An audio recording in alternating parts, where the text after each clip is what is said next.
In the fall of 1988, a mother and her 10-year-old son vanished on their way home from church. Their car was found neatly parked by the roadside, keys still in the ignition, 2 half-eaten sandwiches in the front seat. 37 years later, a construction crew digging through a quiet stretch of highway outside Beaumont, Texas, uncovers a sealed underground bunker with 2 chairs, 2 plates, and a note that simply says, "Not yet safe." Like, subscribe, and turn on notifications, because tonight, we're going beneath the pines. October 1988, East Texas. The woods were already turning gold that year, the kind of quiet, endless autumn where time felt stretched thin. Linda Marsh gripped the steering wheel of her brown Pontiac as the last light bled through the treetops. Her son Evan sat in the passenger seat, pressing his nose to the cold window glass, watching the pine needles whip by. They had just left evening service at St. Andrew's Church. Linda's hands were still trembling from the whispered argument she'd had with her husband that morning. Words that curdled into silence before she and Evan slipped away. "Mom?" Evan said softly. "Are we lost?" "No, sweetheart," she lied, voice tight. "We're just taking the long way." The road narrowed. Pines crowded in, blotting out the sky. Linda slowed, glancing into the rearview mirror. The same black pickup had been behind them since the church parking lot. Its headlights cut through the mist like twin needles of light. She turned left onto the unmarked forest road, one she remembered from her childhood, when her father used to hunt deer here. Gravel pinged against the chassis. The truck followed, steady and unhurried. "Mom, he's still—" "I know." When she reached the clearing, Linda killed the engine. For a moment, only the sound of wind through the branches. Then, a distant hum of an engine idling. She took Evan's hand. "We're going to play a hiding game," she whispered. "Stay very quiet." They slipped into the trees. Behind them, the truck door creaked open. Boots crushed leaves. Linda moved quickly, heart pounding. She had one place in mind, an old storm shelter her father once showed her, half buried beneath a tangle of roots. She'd thought it was gone after a storm years ago. But when she brushed aside the pine needles, there it was. A metal hatch, rusted but intact. Evan's eyes were wide. "What is this place?" "Safety," she said, pulling the handle. The hatch groaned. The darkness below smelled of earth and iron. She guided him down the ladder, one rung at a time, and followed, sealing the door behind them. The last sliver of daylight vanished as the latch clicked shut. They were never seen again. Present day. August 2025. The first clue was the smell. Not rot exactly, more like damp metal and old wood, the scent of something sealed away for too long. It was just after 8 a.m. when the crew from Gulfway Construction hit the concrete slab. The site foreman, Rick Hanlon, had assumed it was an old septic tank. But when they uncovered a rusted hatch, the mood shifted. "Hey, boss," one of the workers called. "You'd better see this." Rick knelt beside the hole. The hatch was perfectly square, reinforced with steel beams.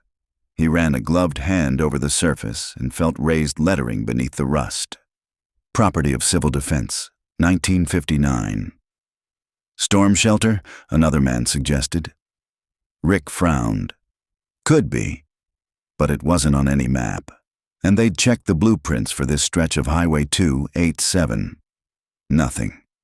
By noon, a county sheriff's cruiser had arrived, followed by a white forensic van.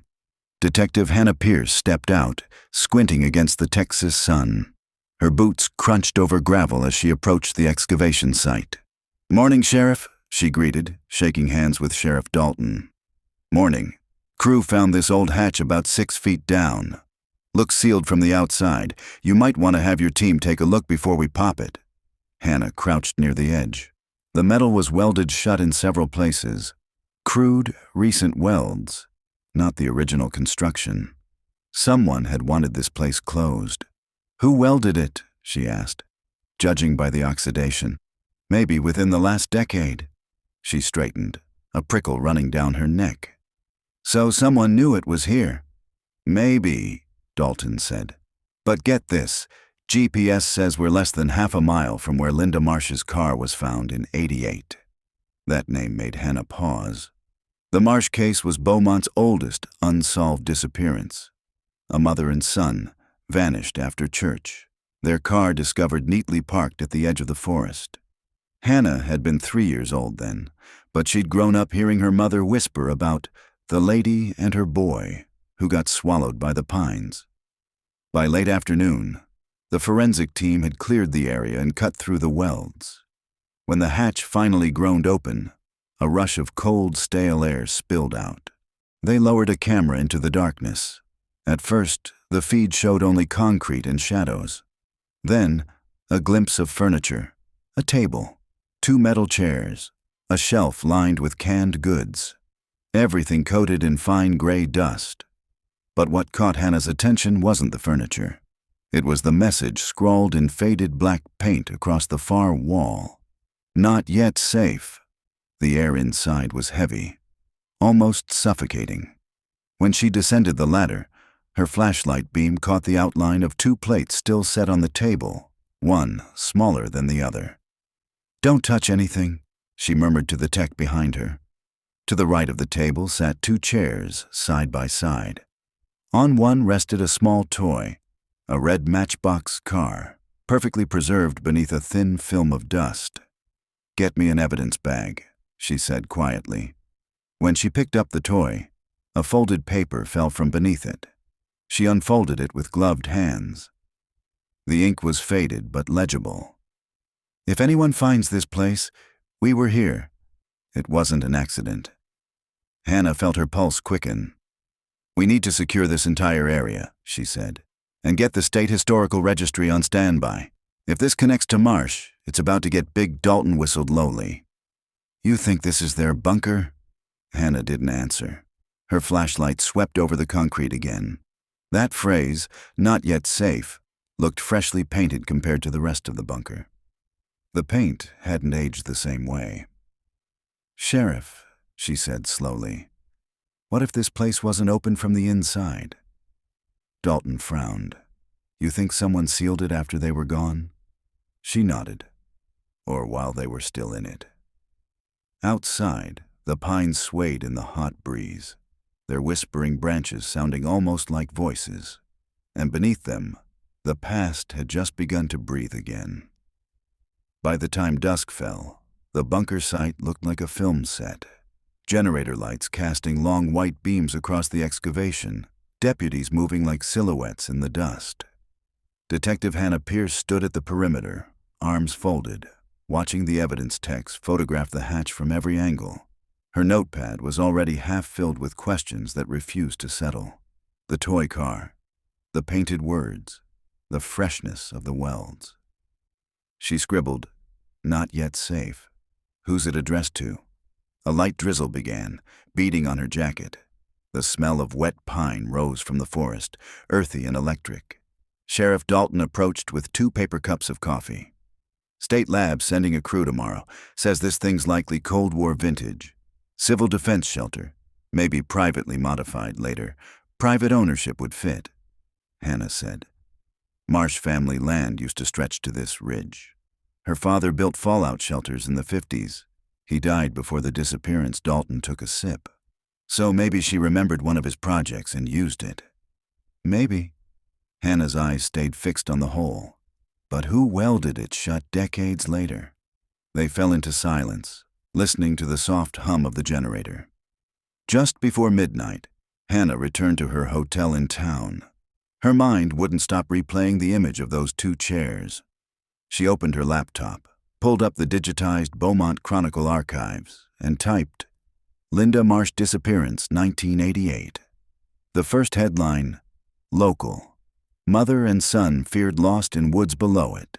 A photo, Linda, mid-30s, kind eyes, hair swept back, holding Evan's shoulders. He grinned, a missing front tooth showing. She stared at the photo. There was something quietly defiant in Linda's posture, as if she'd already decided to protect her son from something invisible. Click after click brought the old investigation back to life. Failed searches, speculation of domestic trouble, sightings that led nowhere. But one article caught her attention, a follow-up from 1995. Anonymous tip claims Marsh woman found safety shelter in National Forest. Sheriff's office dismisses rumor. The article mentioned the tip had come from a former construction worker familiar with 1950s fallout sites. No name given. Hannah leaned back, rubbing her temples. Outside, thunder rolled across the horizon. She clicked the next file. Evidence. Polaroids from crime scene. The photos of the Pontiac were grainy but clear. The car parked neatly by the roadside, driver's door closed, 2 sandwiches in wax paper on the console, a date scribbled in blue pen at the bottom, October 16th, 1988. 37 years ago tomorrow. Morning came gray and humid. Hannah returned to the site with 2 forensic specialists. One, a quiet man named Dr. Kane, was an expert in preservation environments. Inside the bunker, the air felt even heavier. They'd installed temporary lighting, which made the space look smaller. Dust motes drifted like ash. Kane knelt by the table. Remarkable microclimate, he murmured. Low humidity. Explains why everything's intact. He set out instruments, testing air composition. Carbon dioxide levels slightly elevated. Something biological may have decomposed here long ago, but not human remains. No strong volatile compounds, so they left, Hannah said. Or were moved. Hannah's gaze fell again on the words, not yet safe. She approached the wall. The paint's edges were crisp, its black still glossy. Newer than the dust suggests, Kane noted. 10 years, maybe less. So someone came back recently. Kane nodded, and left the message. The discovery unsettled her more than bones would have. Outside, reporters had begun to gather. Sheriff Dalton held them at bay with a brief statement.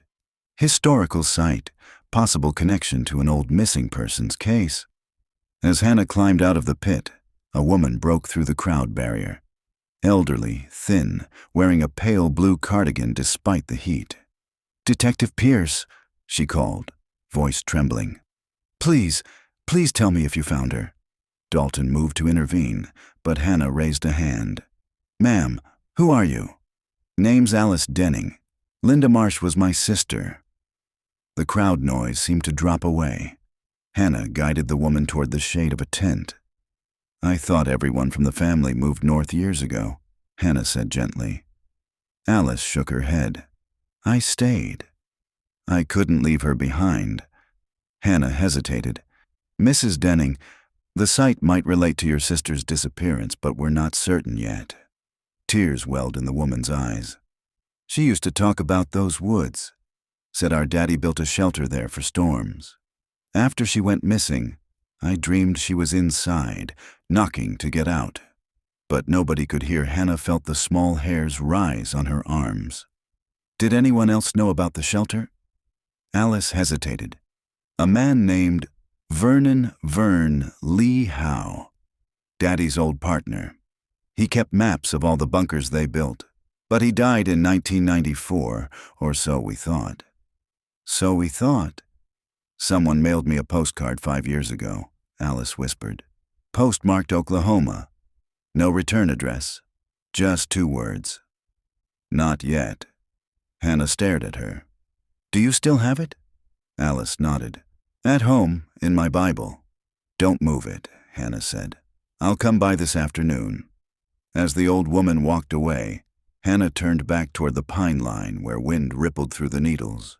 Somewhere out there, someone had been watching this forest for decades, waiting for the right moment to open the ground again.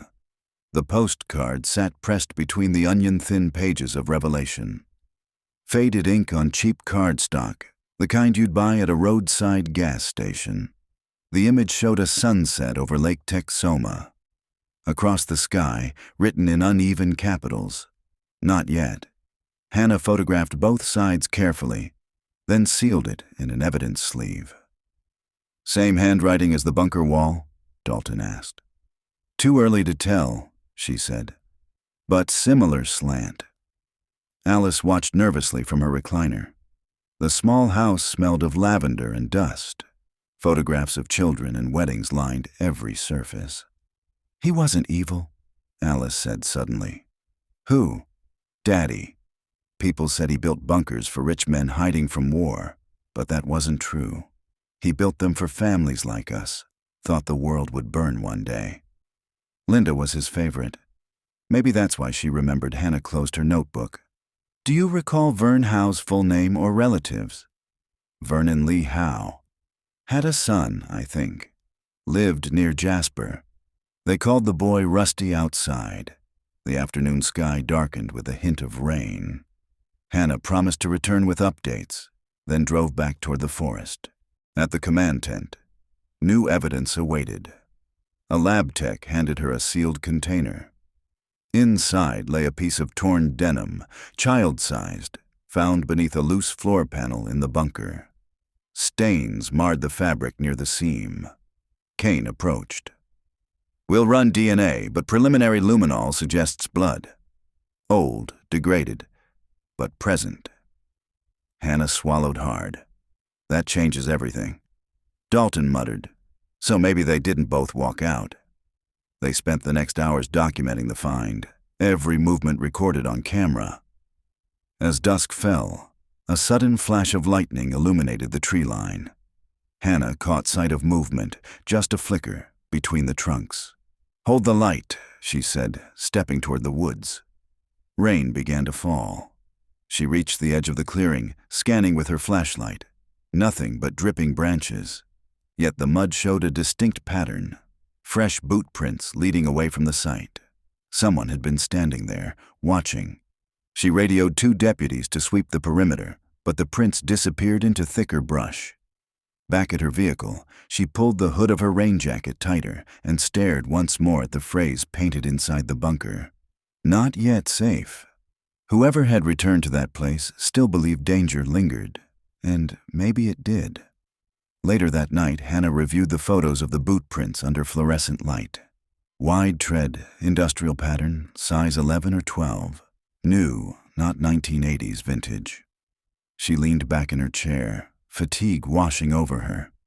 Every cold case she'd reopened in her career had followed the same rhythm. At first, the dead were quiet, cooperative. Then, once disturbed, they began to whisper. A text buzzed on her phone. "Sheriff, 911 dispatch got anonymous call." Male voice said, "Stop digging or the girl dies again." Her stomach turned. Dalton's follow-up text came seconds later. Caller hung up before trace. Sounded old. Rough southern drawl. "The girl dies again." Hannah closed her eyes. The only girl in this case had been 10 years old in 1988. The wind outside the motel moaned through the pines like a low human voice. Somewhere in that sound, she thought she could almost hear the scrape of metal, the echo of a hatch closing. Tomorrow would mark 37 years to the day since Linda Marsh and her son vanished. And tonight, someone still wanted them hidden. October 16th, 2025. Anniversary Day. Dawn came muted, a gray sheet of light seeping through the pines. Rain had stopped, but the air still hung heavy, smelling of sap and iron. Detective Hannah Pierce parked her sedan at the site, headlights cutting through the mist. Deputies were already there, setting perimeter lights, their voices low. An anniversary always drew attention. Reporters, locals with flowers, conspiracy theorists with cameras. Hannah walked straight to the bunker. Overnight, the techs had placed portable dehumidifiers and evidence markers. The interior looked less like a tomb now, more like a stage frozen mid-scene. She stood before the table again. 2 plates, 2 cups. A silence so dense she could almost hear the ghosts breathing. Dr. Kane arrived, holding a tablet. DNA from the denim scrap came back. Hannah's pulse quickened. Tell me. Partial match to an existing profile. Evan Marsh.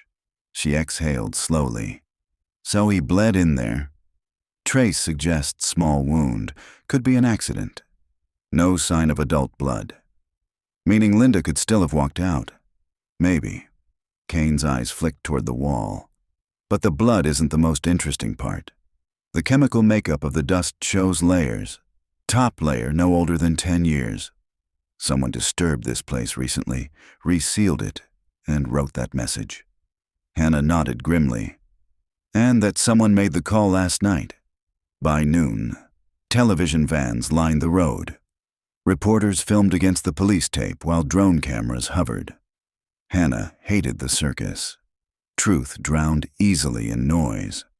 She met Sheriff Dalton near the command tent. He handed her a thermos. Coffee, no sugar. Heard you didn't sleep. Didn't try, she said. He hesitated. You think the caller could be this Vern Howe character? If he's still alive, maybe. But we need confirmation he even existed beyond those old records. Dalton flipped through a folder. We ran motor vehicle archives. Vernon Lee Howe, born 1927, presumed dead 1994. Body never recovered after cabin fire near Jasper. Presumed, Hannah repeated, meaning no remains. Dalton nodded. You think he faked it? I think someone mailed Alice Denning a postcard 5 years ago in his handwriting. A pause. Wind moved through the trees like slow breath. Dalton said quietly, You ever get the feeling the past isn't buried? It's waiting? She gave a small, humorless smile. Every day. Late afternoon, Hannah returned alone to the bunker. The crews had gone for the day, leaving generators humming softly. She descended the ladder, flashlight beams slicing the gloom. Near the back wall, she noticed something the earlier sweep had missed. A hairline crack in the concrete, just wide enough for fingers. She pried gently with a flat tool until a small panel shifted. Behind it lay a rusted tin box. Inside, a bundle of photographs wrapped in wax paper. She lifted one into the light. Linda Marsh, sitting on the bunker floor, smiling faintly at the camera.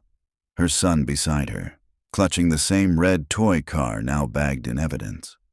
The photos were dated November 1988, weeks after they supposedly vanished. Her breath caught. They lived down here. She flipped through the stack. The final image showed only Linda, eyes hollow, holding a sheet of paper up to the lens. Scrawled words read, If he finds us, bury this place. A cold dread crept through her chest. Who was he? Before she could dwell, a soft creak echoed from above, the hatch shifting. Hannah froze, listening. No voices, just wind. Still, she climbed out fast. The forest beyond looked empty, but the sense of being watched lingered like static. That night she locked the photographs in evidence storage, logged every detail. Yet when she lay in bed hours later, one image wouldn't leave her.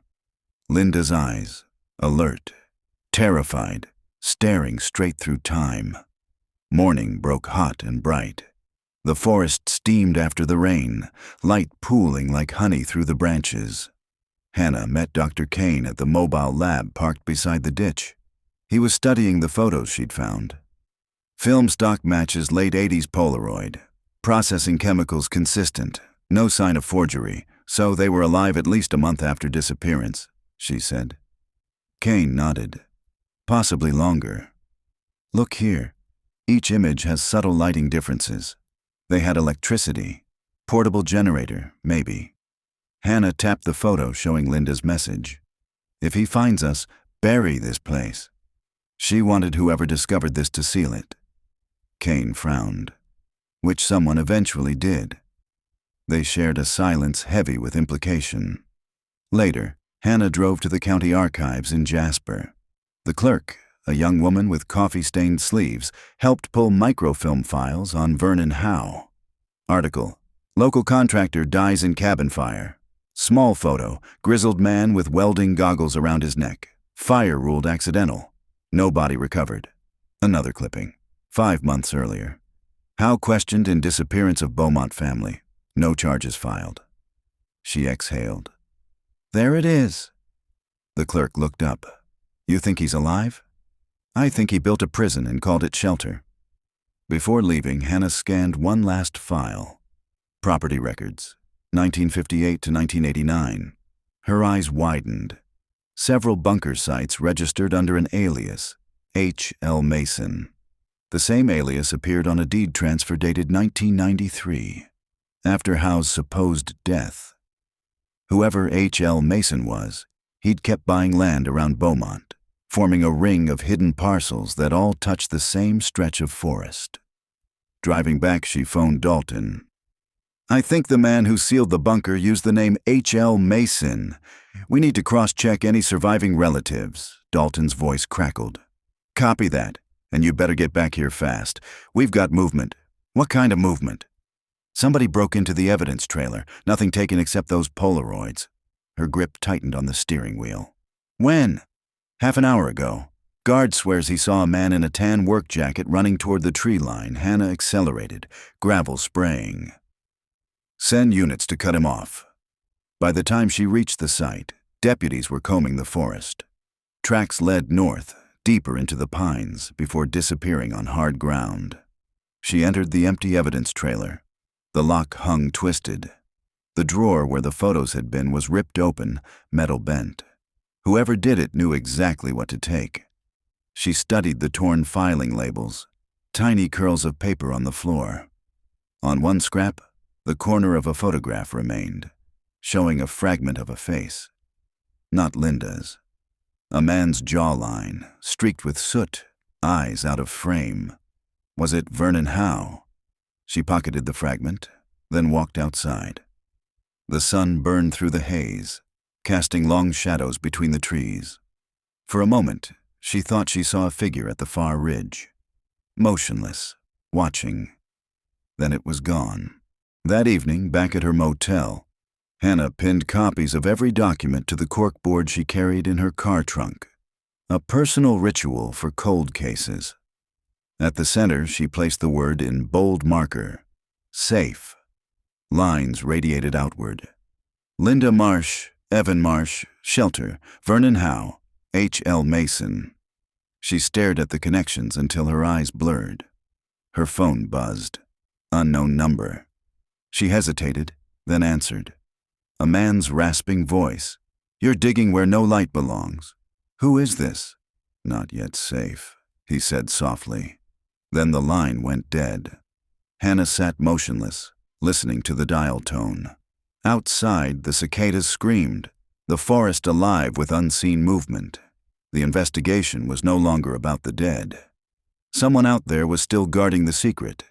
And now, he knew her name. The next morning, Hannah woke before sunrise. Sleep had been shallow. Each time she closed her eyes, she saw the bunker again.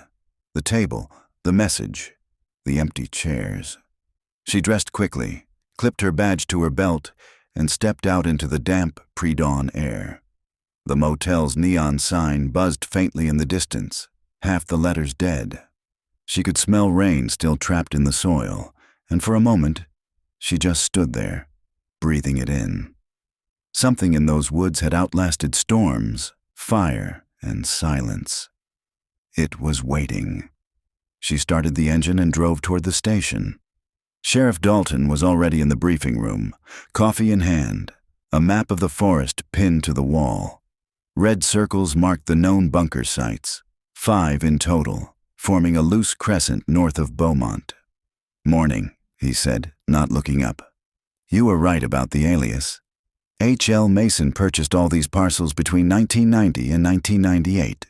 No tax filing since. Ownership still active through a trust. Registered to who? He pointed to a name typed in faded ink. E. Howe Trust. Evan? Hannah asked. That's the theory. She frowned. But Evan Marsh would be in his late 40s now. If he survived. Why hide under a false name? Dalton shrugged. Or someone used his identity. Hannah traced the circles with her fingertip. What's this one? Unsurveyed land behind the old sawmill. County records say it's inaccessible. Road washed out years ago. Then that's where we start. The drive took an hour, the road narrowing until it became gravel, then dirt, then just two muddy ruts through thick pine. Branches brushed the windshield like fingers. When they reached the sawmill, only the skeleton of the building remained. Corrugated metal sheets sagging inward, moss covering everything.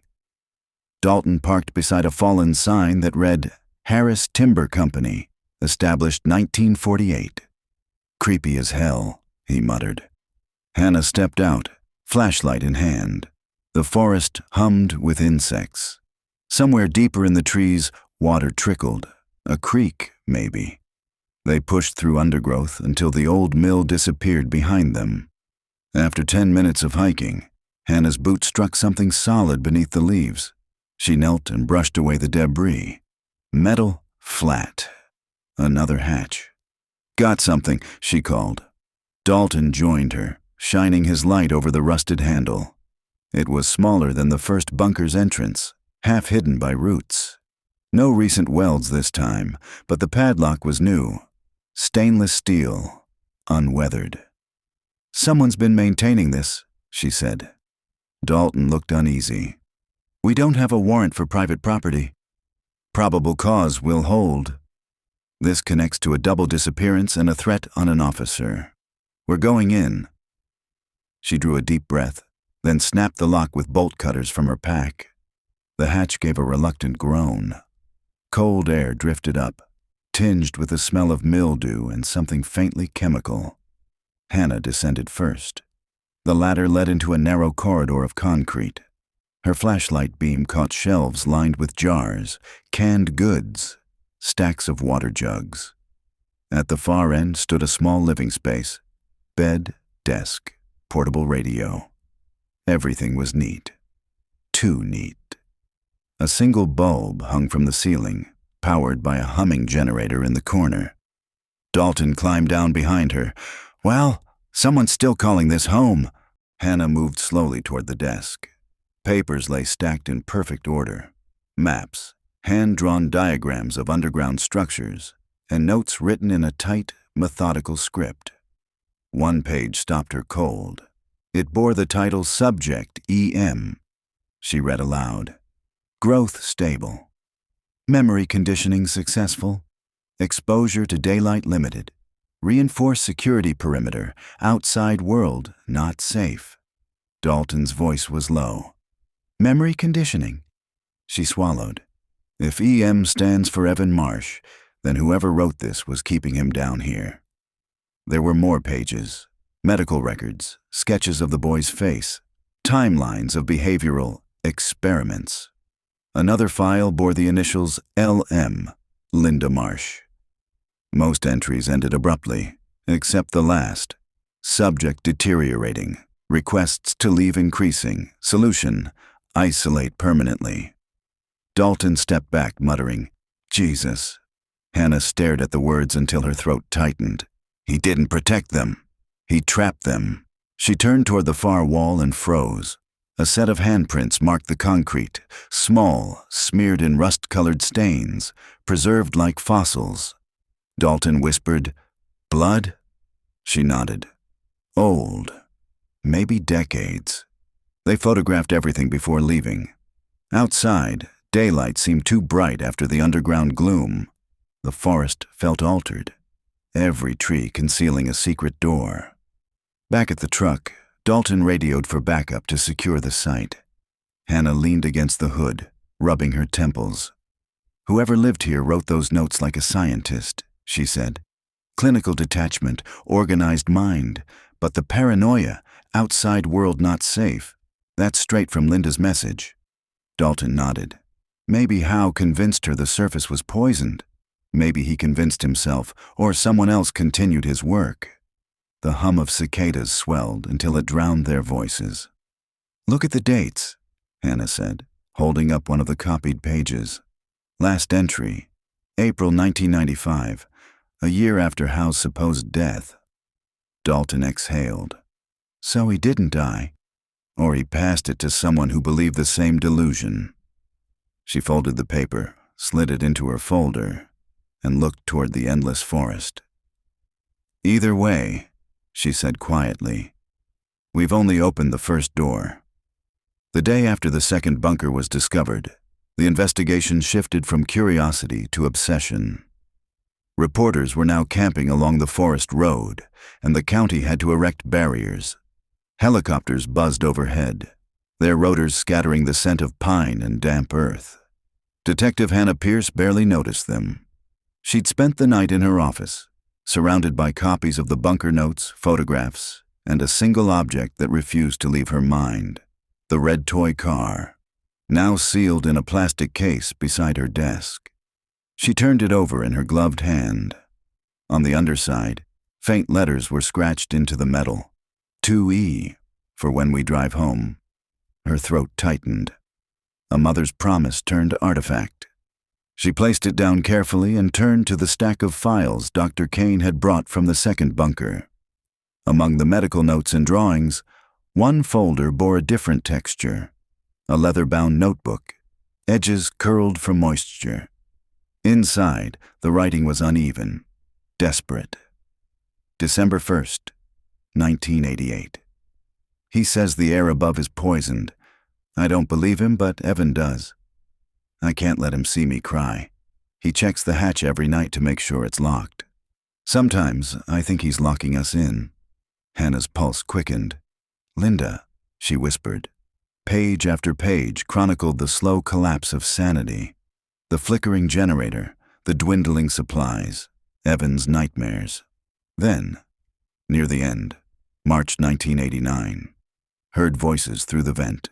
A truck. I called out. He was faster.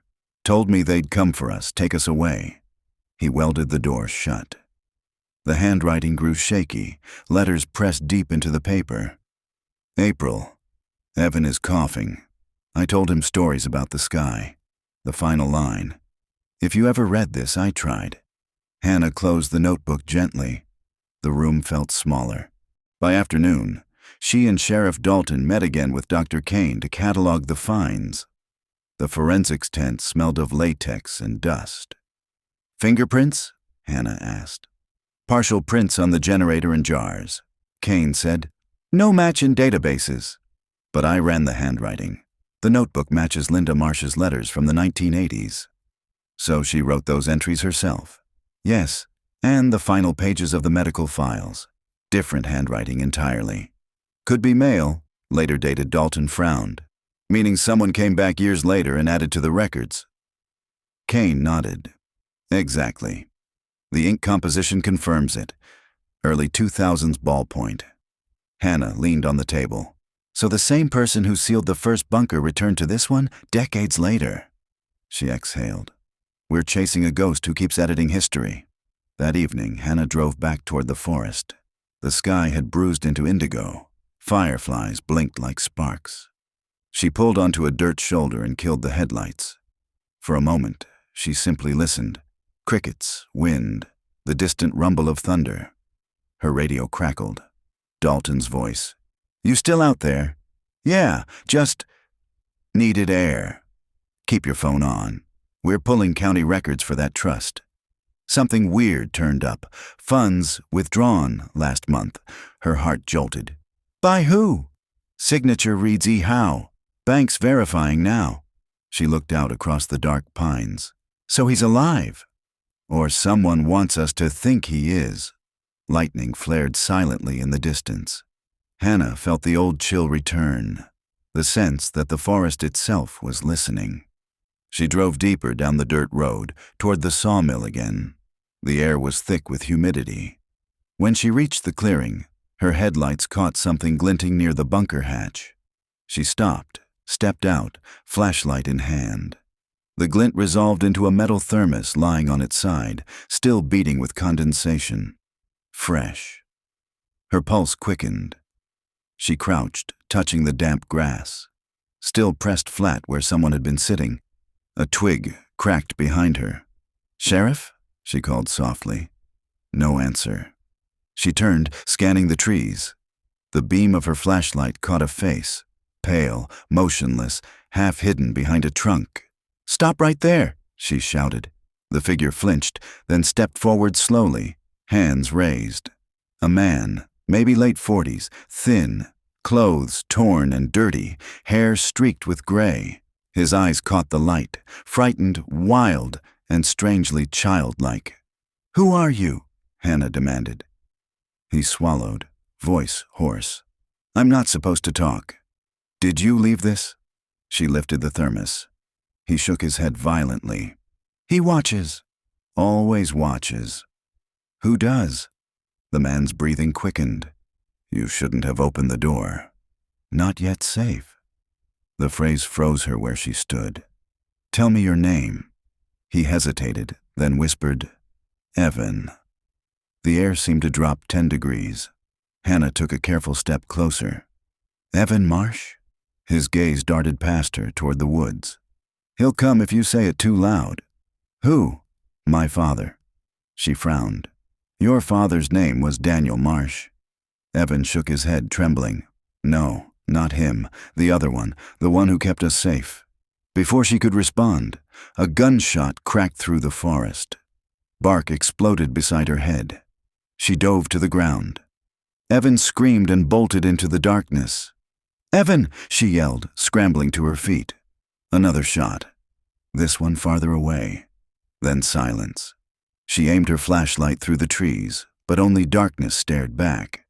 Her radio hissed to life. Dalton's panicked voice. "Pierce! You copy? We heard shots. I'm okay," she gasped. "Suspect fled into the woods. Possible live fire from unknown location. Hold position. We're en route." She lowered the radio, heart hammering. The forest had gone utterly still. Somewhere in that silence, she thought she heard the faint creak of metal, the sound of a hatch closing. Flashlights carved trembling cones through the trees as deputies spread across the clearing. Rain had begun again, a thin drizzle whispering through the pines. Hannah stood near the hatch, her clothes streaked with mud, adrenaline still coursing like static. Sheriff Dalton approached, panting. "You all right?" She nodded. "He was here, Dalton." Evan Marsh. Alive, Dalton froze mid-step. "You're sure?" I asked his name. He said Evan. About 40, thin, terrified. He said someone was watching Dalton rub the back of his neck. Could be an imposter. People get obsessed with these old cases. "Then who fired the shots?" He didn't answer. A deputy called from the tree line. "Found shell casings." They walked to where 2 brass shells glimmered under the flashlight. Hannah crouched beside them. .22 caliber. Small, close-range weapon. Dalton frowned. "He wasn't trying to kill you. Warning shots." She nodded slowly. Or to scare Evan back into hiding. By dawn, the rain had thickened to a steady downpour. They called off the search at sunrise. Visibility had dropped to nothing. Hannah sat in her car, engine running for warmth, eyes fixed on the forest. Somewhere in that green-black maze, Evan Marsh was alive. The boy who had vanished 37 years ago. She closed her eyes briefly. What kind of man had he become? The frightened child from the photos, or something shaped by whoever kept them safe? Her radio buzzed. Dalton again. "Get back to base. Dr. Kane's got something." The lab trailer smelled of coffee and damp paper. Kane stood over the evidence table, holding a plastic sleeve. Inside lay a scrap of fabric, dark green canvas, stained and torn. "This was caught on the barbed wire fence near the clearing," he said. "I ran a rapid test. The DNA matches the blood sample from the first bunker. It's Evans. Hannah's pulse quickened. So he was definitely here last night." Kane nodded. "And he's injured. Fresh blood. Maybe from grazing a tree when he ran." She studied the torn edge. "Any idea what kind of clothing?" "Military surplus jacket. Early 2000s issue. Common in surplus stores." But here's the interesting part. Embedded in the fibers were trace amounts of petroleum jelly mixed with red iron oxide. Meaning, homemade rust inhibitor, used for preserving metal underground. Hannah looked at him sharply. Someone's still maintaining those bunkers. That afternoon, she returned to the sawmill clearing, this time alone. The rain had stopped, leaving the forest steaming. Her boots squelched in the mud as she retraced Evan's path. At the edge of a ravine, she found boot prints, one deep, one lighter, heading downslope. The heavier prints turned abruptly toward a cluster of boulders. She followed. Behind the rocks, the ground dropped away into a natural depression thick with ferns. There, half hidden beneath branches, was a rusted ventilation pipe. She knelt and brushed it clear. Warm air flowed from within, faint but real. She whispered, "You're still down there." Pulling out her phone, she marked the GPS coordinates. Then she stood and scanned the trees. No sound but dripping leaves. Yet her instinct screamed she wasn't alone. "Evan?" she called softly. No reply. Then faintly, from somewhere deeper, a single broken word. "Help!" She spun, flashlight cutting across the trees. "Evan? Where are you?" Silence, then movement, a flicker between trunks, a shadow darting left. She chased it, slipping on wet leaves, heart hammering. The figure broke into a clearing and vanished behind a cluster of fallen logs. "Stop!" she shouted. "I can help you." No answer. Only the echo of her own breath. She approached the logs carefully and saw a small object resting on the moss, a Polaroid photograph. Her gloved fingers trembled as she picked it up. The image showed a child, Evan at 8 years old, standing beside a man whose face was hidden by shadow. The man's hand rested possessively on the boy's shoulder. Behind them, carved into the wooden wall of the bunker, were the words, "The safe below." Her stomach turned. She turned the photo over. On the back, written in shaky blue ink, "He still lives here." Back at headquarters, Dalton stared at the photograph, his jaw tight. So somebody's using that forest as a network. A whole series of bunkers. Not somebody, Hannah said quietly. The same mind that built the first, or whoever inherited it. Dalton looked unconvinced. If this guy's really Evan, why not come out, tell his story? Because he was raised underground by a man who taught him the world above was poison. Dalton sighed. So he's hiding from the light, and whoever shot at you's keeping him there. Hannah nodded grimly. And that means our shooter wasn't aiming at me. He was corralling Evan back toward the vents. They fell silent. Outside, thunder rumbled again, distant but steady, like something vast moving beneath the earth. Later that night, unable to rest, Hannah sat on her motel bed with the Polaroid on her lap. The boy's face looked both innocent and knowing, eyes wide with a strange calm. The calm of someone who's never seen the sky. Her phone buzzed. Text message, unlisted number, "Stop digging. He belongs here." Her stomach dropped.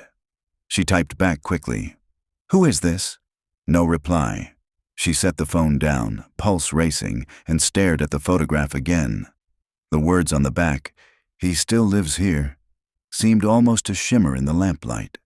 Somewhere out there, in that tangle of pines, the boy who'd grown into a ghost was alive. And someone, unseen, still called him safe. The next morning broke bright and merciless. The storm had washed the forest clean, leaving the air sharp with resin. At the sheriff's office, Hannah spread the latest evidence across the conference table. Maps, photos, and the note from the back of the Polaroid. "He still lives here." Dr. Kane arrived carrying a laptop. "We ran a spatial overlay," he said, connecting cables. On the screen, satellite images blinked to life. "See these heat anomalies? Pockets of consistent warmth underground. They line up perfectly with the old bunker network," he zoomed in. "And this one, right here, beneath a stretch of private hunting land owned by the E. Howe Trust, registered an active generator last night." Dalton leaned closer. "Meaning someone's living down there now?" Hannah's stomach nodded. "That has to be the safe below." Kane nodded. "If the structure's still intact, it's not Cold War construction anymore. This one's newer, poured concrete, commercial-grade ventilation. Whoever built it knew what they were doing. Hannah exhaled. Then we're not chasing ghosts. We're chasing a continuation. They set out before noon, Dalton, Hannah, and 2 deputies, following a maintenance trail through the forest until the dirt path gave way to tall grass and tangled briars. The land had once been logged, but decades of neglect had let the pines reclaim everything. After a mile of hiking, they reached a chain-link fence topped with rusted barbed wire. A no trespassing sign dangled from one hinge. Beyond it, the forest floor dipped toward a clearing where sunlight glinted off something metallic. Hannah crouched, scanning through binoculars. "Vent pipes," she murmured. 4 of them, square formation. "Airflow system," Dalton muttered. "Looks military." They cut the fence and moved quietly toward the center of the clearing. The hum of machinery grew louder, low, steady, mechanical breathing. Beneath a camouflage tarp, half buried under pine needles, was a concrete hatch fitted with a modern keypad lock. "Can you get us in?" Dalton asked. Hannah examined the panel. The surface was scratched, smeared with mud. Numbers 1, 3, 8, and 9 bore heavy wear. She punched in a sequence, 1, 3, 8, 9. The keypad beeped red. She tried again, reversing it. 9-8-3-1. A soft click answered. The hatch lifted easily, as if recently oiled. Cold air rushed out, sterile, metallic, humming faintly with the sound of generators below. Dalton raised his flashlight. "After you." Hannah descended the ladder. The air inside smelled of antiseptic and dust. Unlike the older bunkers, this one was bright. Fluorescent lights flickered overhead. The corridor walls were clean, the floor swept. She moved slowly, gun drawn. The passage opened into a large chamber, about 20 feet wide, lined with metal shelving. Supplies were neatly stacked: food cans, bottled water, medical kits. A portable cot stood against one wall, blanket folded military tight. On the opposite side sat a long desk with a row of monitors. All dark except one, which showed static. A camera feed. Dalton joined her. "Whoever's running this place isn't far." Hannah's gaze fell to the desk's surface. An open notebook filled with the same cramped handwriting from the older files. Subject E-stable. Exposure above ground induced panic. Correction administered. Memory anchors reinforced.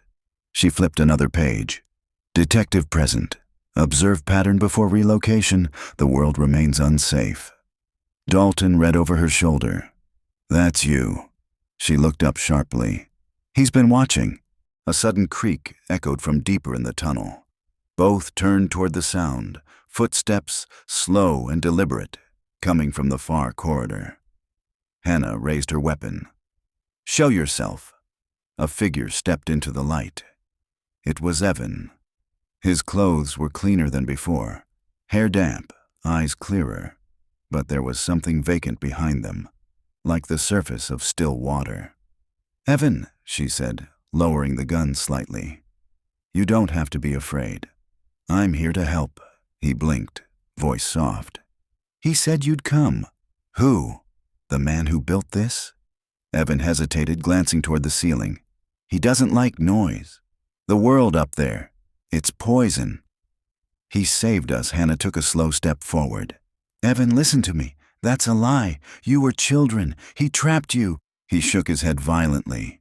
"You don't understand. It's worse up there. People vanish. People lie."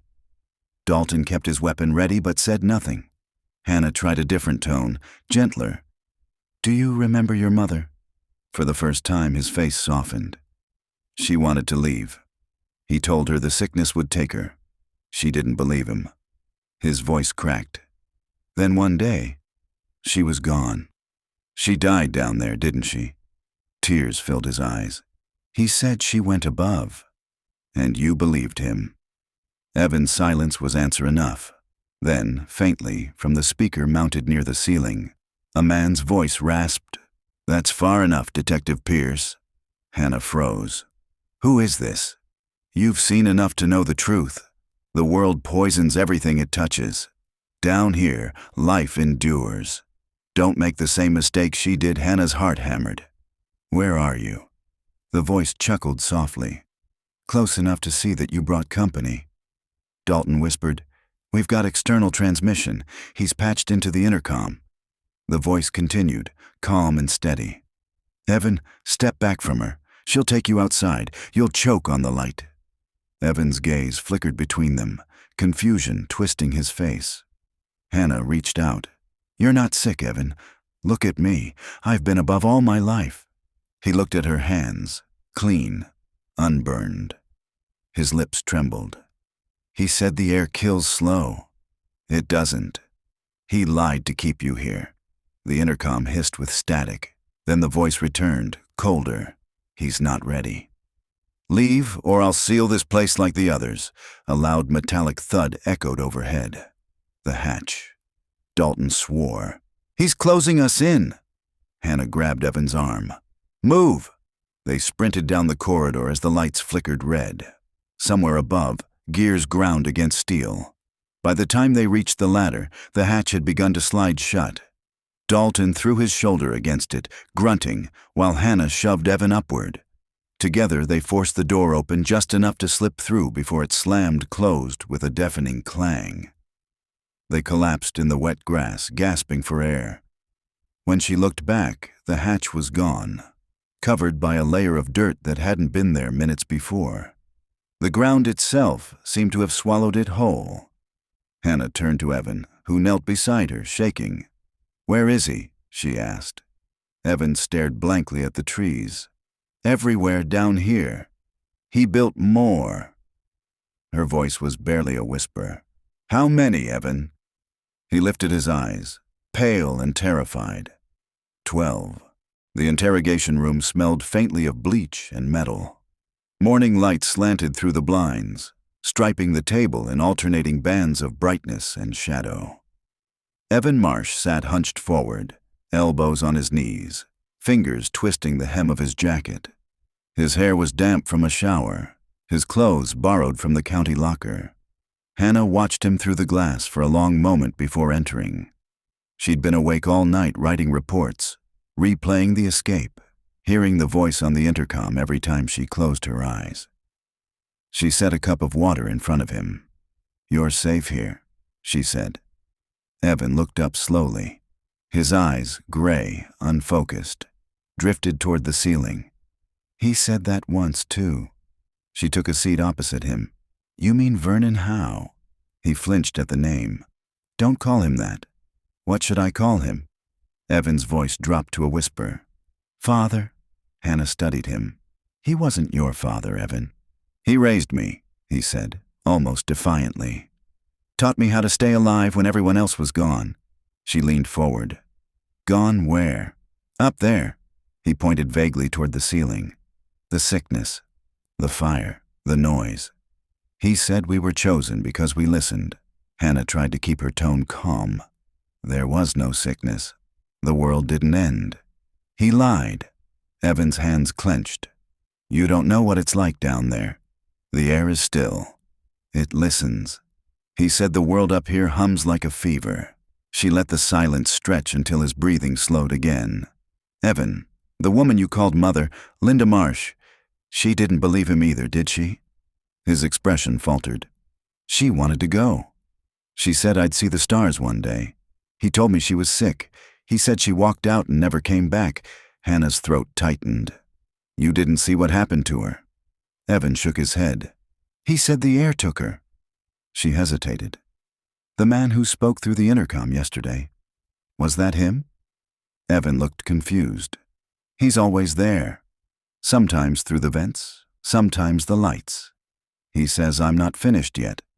Finished with what? Evan's voice was almost childlike. The work, the safe world.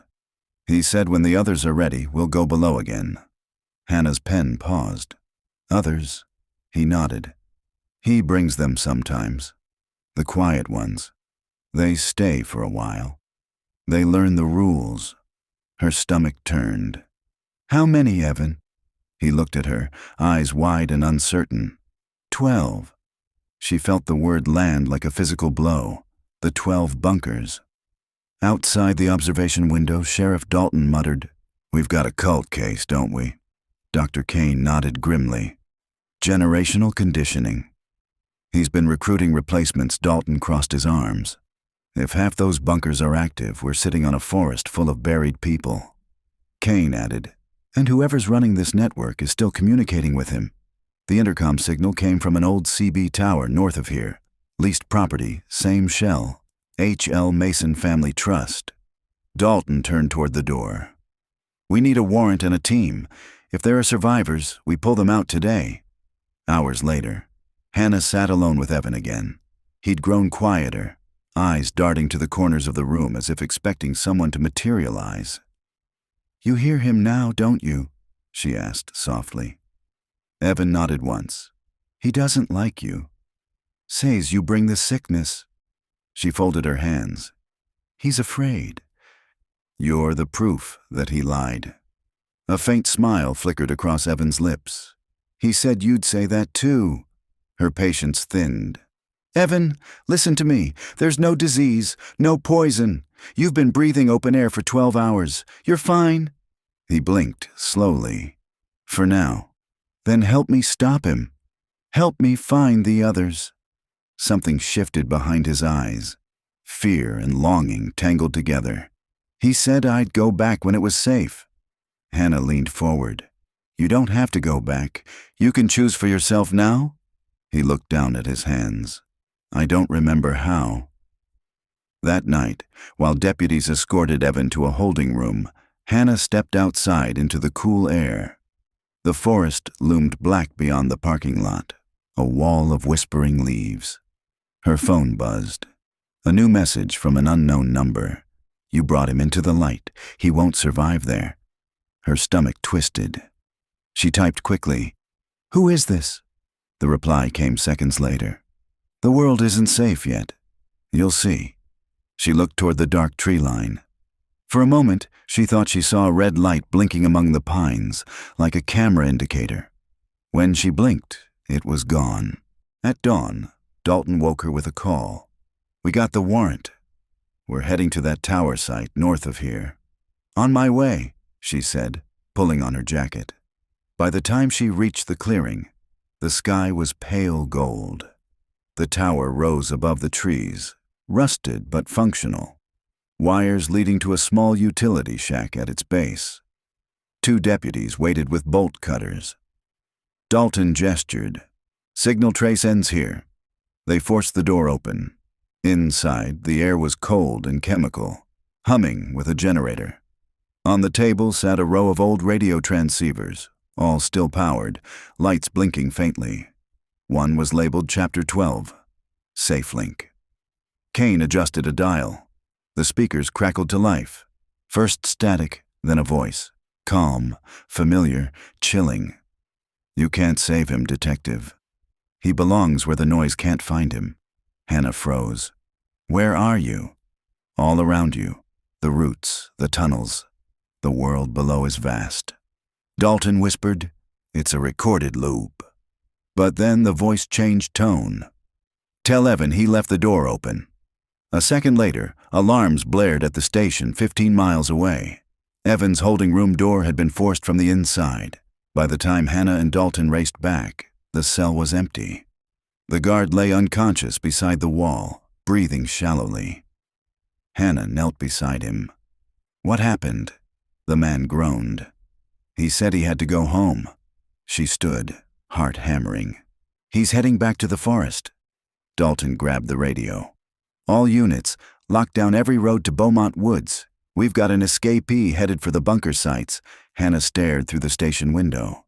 The pines shimmered in the distance under the rising sun. Somewhere beneath them, the voice was waiting. The sirens began before dawn. Deputies sped down back roads toward the forest, headlights flashing like silent lightning through the mist. Hannah rode in the lead vehicle with Sheriff Dalton, maps and radio chatter filling the space between them. "Unit 3 spotted footprints near the sawmill trail," Dalton said, eyes fixed on the dark road. They're fresh. Hannah gripped the dashboard. He's heading home. Then we'll meet him there. They turned off onto the dirt track, the tires chewing through wet soil. The forest closed around them, tall pines standing like sentinels, their branches heavy with fog. When they reached the old sawmill, dawn had just begun to break. The air smelled of moss and iron. Deputies fanned out, flashlights sweeping. "Evan!" Hannah shouted. Her voice carried into the woods, echoed back softer, thinner. A crow startled from a branch above, flapping into the gray light. Then a voice, faint and childlike, drifted through the trees. "You shouldn't have come." Hannah spun toward the sound. Evan stood a dozen yards away, barefoot, his borrowed clothes torn. His face was pale, his expression eerily calm. "Evan, stop!" she called, stepping closer. "You don't have to go back." He smiled faintly. "It's already calling." Behind him, the forest floor shimmered, disturbed soil arranged in a near-perfect circle. In the center lay a metal hatch half buried in pine needles, its edges newly cleaned. "The root chamber," Hannah whispered. Dalton raised his weapon. "Stay where you are!" Evan didn't move. He simply looked upward, eyes glassy. He said the air was safe today, and with that, he pulled the hatch open and vanished below. "Damn it!" Dalton shouted, rushing forward. Hannah followed without hesitation. The ladder descended nearly 40 feet before opening into a cavernous room. The air was cold and dry, humming with low machinery. Massive concrete pillars rose into darkness, cables twisting between them like veins. Hannah landed first, gun drawn, flashlight cutting through the gloom. "Evan!" No answer. Dalton dropped behind her, his boots echoing. "This is bigger than the others combined." They moved cautiously. The chamber branched into corridors, each leading deeper underground. Along the walls hung photographs, grainy black and white images of families in bunkers, children playing under fluorescent lights. Hannah stopped at one labeled Sanctuary 2, 1994. Each child's face was numbered. At the edge of the photo stood a tall man in welding goggles. "Vernon Howe," she said quietly. Dalton swore under his breath. So he lived on and built more. A sound interrupted them. A faint metallic rhythm, like footsteps dragging on steel. They followed the echo through a narrow passage until it opened into a circular chamber. At its center stood a man. He was old, gray hair long and tangled, face lined but alert. He wore a faded work jacket stained with rust, his hands gloved. Before him, a wall of monitors flickered with static, showing live feeds of the forest above. Vernon Howe turned slowly toward them, a faint smile on his lips. "You found the heart," he said, voice low but steady. Hannah leveled her weapon. "Step away from the console."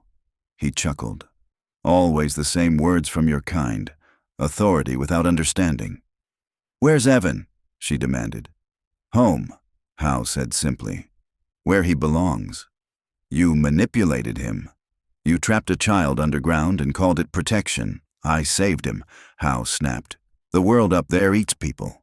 Your wars, your poisons, your greed. I built a refuge.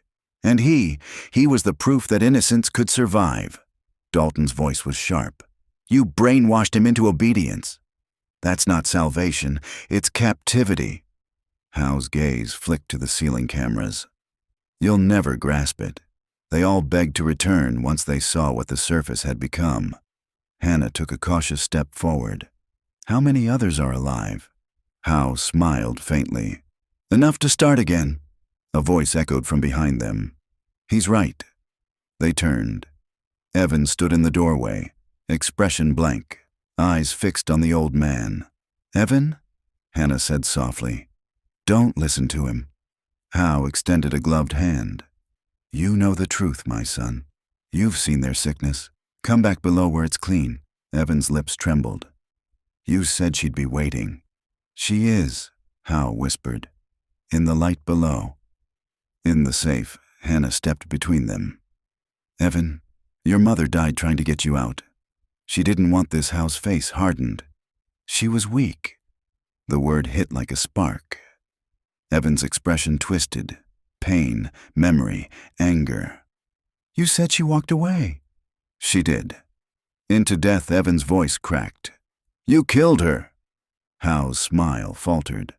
I preserved her peace. Hannah saw the change in Evan's stance, his body trembling, fists clenched. You lied, Evan said. You always lied. Howe reached toward him. I made you pure. But Evan stepped back, shaking his head. No, you made me afraid. The old man's eyes flicked toward the console. His hand darted for a switch. Hannah fired. The shot rang through the chamber, echoing off the concrete. Howe staggered, clutching his shoulder, and fell to one knee. Sparks erupted from the console as bullets shattered glass. Evan! Hannah shouted. Get back! The alarms began instantly, red lights flashing, sirens wailing. Overhead, metal doors groaned as the tunnels started to seal. Dalton grabbed Evan's arm. Move, kid! They ran, the ground trembling beneath their feet. Behind them, Howe's voice echoed, hoarse but still defiant. You can't kill the safe. It's in the roots. Flames burst from the wiring, heat flooding the passage. Hannah felt the air thicken, her lungs burning. Up the ladder, Dalton barked. Evan climbed first, hands bleeding, tears mixing with soot. Hannah followed close behind, her chest heaving. When they reached the surface, dawn had turned gold. The hatch slammed open behind them with a hiss of steam. They collapsed among the pine needles, coughing. Dalton hauled himself out last, gasping. Below, the chamber roared. A dull, thunderous collapse. They backed away as the ground trembled once more, and the hatch sank inward, swallowed by smoke and dirt.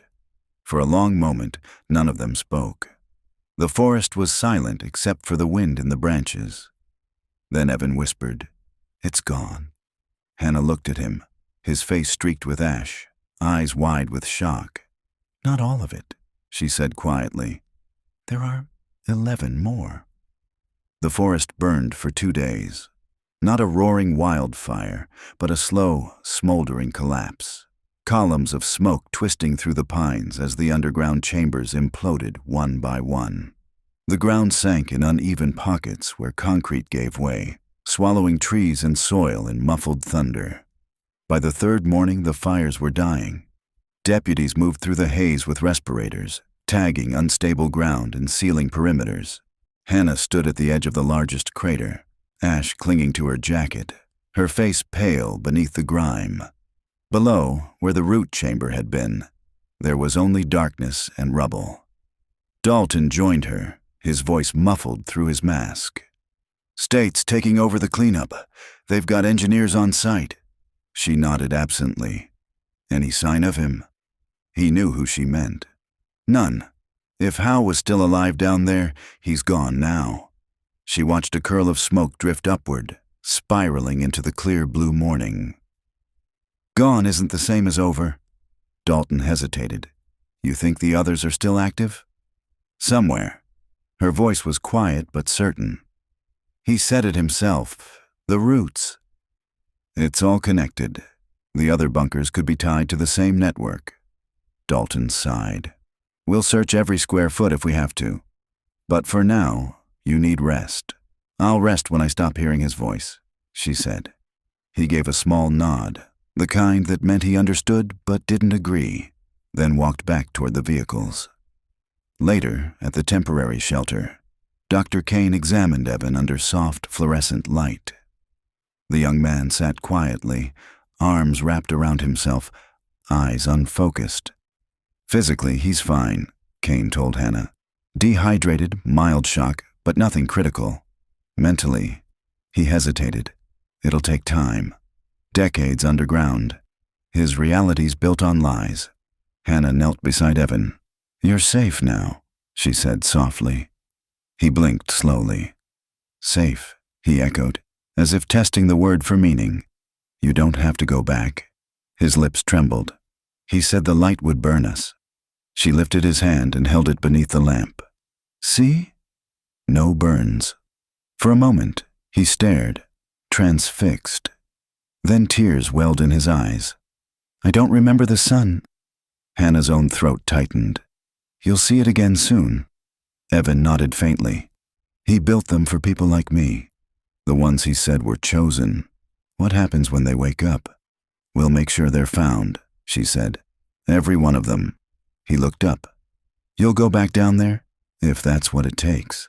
That night the forest was eerily quiet. The fires had gone out, leaving only the hiss of cooling stone. Hannah sat on the hood of her car. The stars reflected faintly in the windshield. Dalton joined her, 2 cups of coffee in hand. Can't sleep either? Not since the bunker. He handed her a cup. For what it's worth, the governor's calling it one of the biggest illegal confinement cases in state history. You did good. She gave a small, tired smile. We stopped one man. But the system he built, his myths, people like him don't die easy. Dalton nodded slowly. You think he planned for this? Maybe. He wanted the world below to outlive him. They fell into silence. The pines swayed gently, their tops glinting silver in the moonlight. Somewhere deep in the woods, something creaked.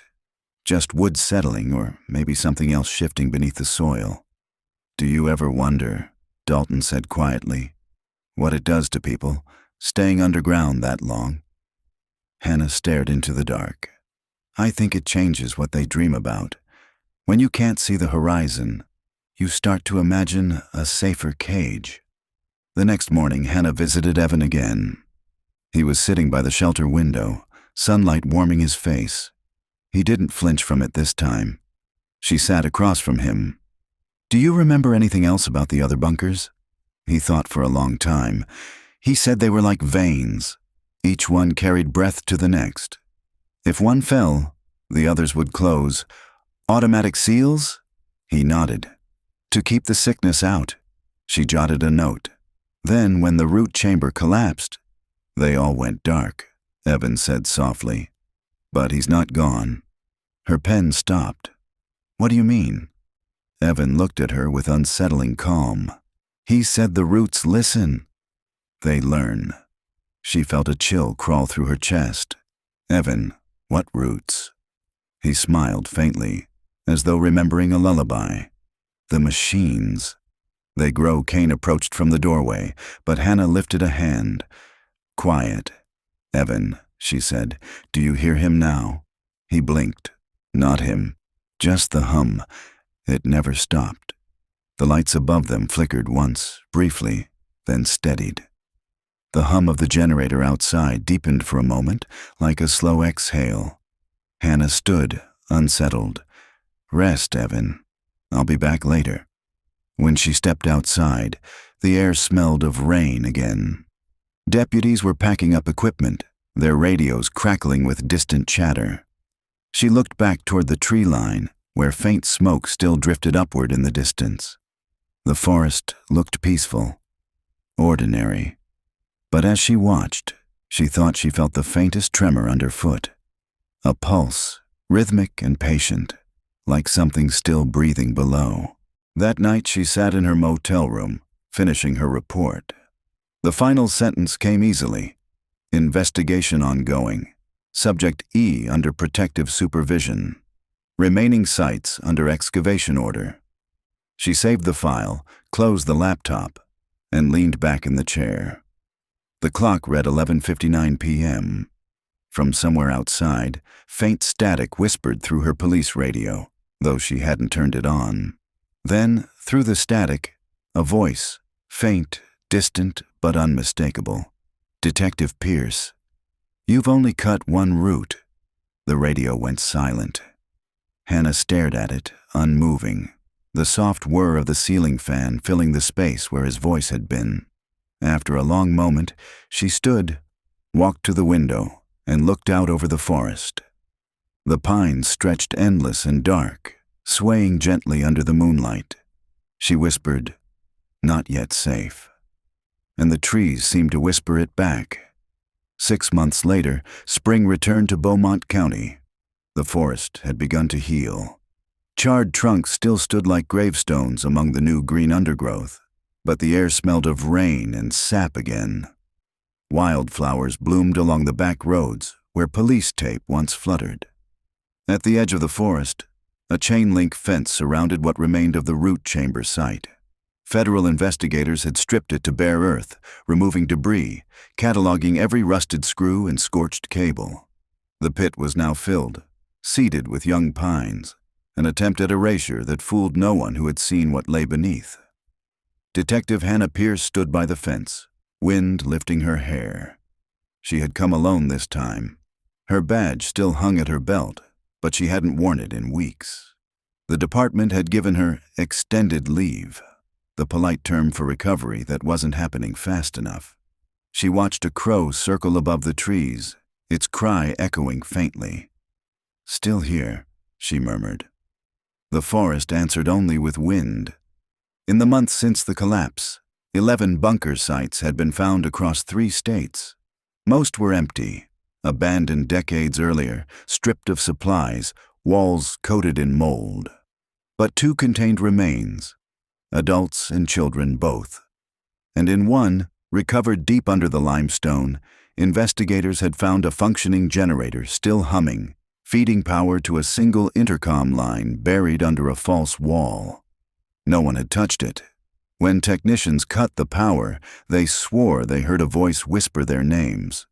The official report listed the case as the Beaumont Bunker Network, theorizing it began as a Cold War survivalist project that evolved into a cult. But Hannah knew that was too clean, too explainable. Howe had built more than bunkers. He had built belief systems, underground cathedrals of obedience. And some beliefs didn't die when their prophet did. Evan Marsh lived now in a state care facility 2 towns over, where the windows faced open fields. He rarely spoke, but sometimes the nurses said they found him outside at dawn, barefoot in the grass, hands pressed against the soil as if listening for something below. Once a week, Hannah drove to see him. She never wore her uniform. She just brought coffee and sat with him under the oak tree near the gate. On this visit, the air was soft with new leaves. Evan sat cross-legged on the grass, watching ants crawl over his shoes. "They say the forest is growing back," he said quietly. "It is," Hannah replied. "The soil's good there. Always was." He nodded. "I still dream about it sometimes, the tunnels, the hum. It feels like they're breathing." She hesitated. Dreams fade eventually. He looked at her, faint smile touching his lips. "Do they?" Hannah didn't answer. After a moment, he added, "I remember something new every week. Little things. My mother humming. The way the sun used to come through our kitchen window. But sometimes, I remember his voice instead. I hate that it still feels real. It'll lose its shape," she said softly. "Voices always do if you stop answering them." He looked out across the field. "You think he's gone?" "I think the man's gone," Hannah said. "The idea might take longer." They sat in silence for a long time. Bees drifted lazily among the clover. Somewhere in the distance, a train whistle blew, a low, mournful sound that faded into the wind. When she finally stood to leave, Evan didn't look up. He just said, "If the roots remember, tell them I'm sorry." Her throat tightened, but she only nodded. "I will." That evening, Hannah returned to her house on the edge of town. The sun had already dipped low, setting the treetops on fire with orange light. She poured herself coffee, sat by the window, and looked toward the horizon where the forest began.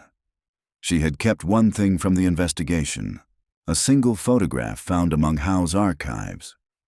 It showed the first bunker in construction, 1969. Men in overalls standing beside poured concrete walls. On the back, in faded pencil, someone had written, "The soil listens better than men." She traced the words with her thumb, then tucked the photo back into the envelope. Her radio, an old handheld model she'd used for years, sat on the counter. She hadn't turned it on since the night she heard Hal's voice through static. Still, sometimes, late at night, she swore she could hear faint clicking from inside it. Not quite speech, just a pulse, steady as a heartbeat. She told herself it was nothing, but she never threw it away. At dusk, she drove one last time to the forest fence. The guards recognized her and let her through without question. She parked near the center of the cleared site, where the soil had been freshly seeded with grass. The wind was warm, carrying the smell of rain. She crouched, pressed her palm to the ground. It was cool, damp, alive. "You're free now," she whispered. She wasn't sure if to Evan, to the dead, or to herself. A single firefly rose from the grass, glowing once, twice, then vanishing into the dark. Hannah stood, brushed the dirt from her hands, and turned toward her car. Behind her, as the night settled in, the new pines whispered softly in the wind, a sound almost like breathing.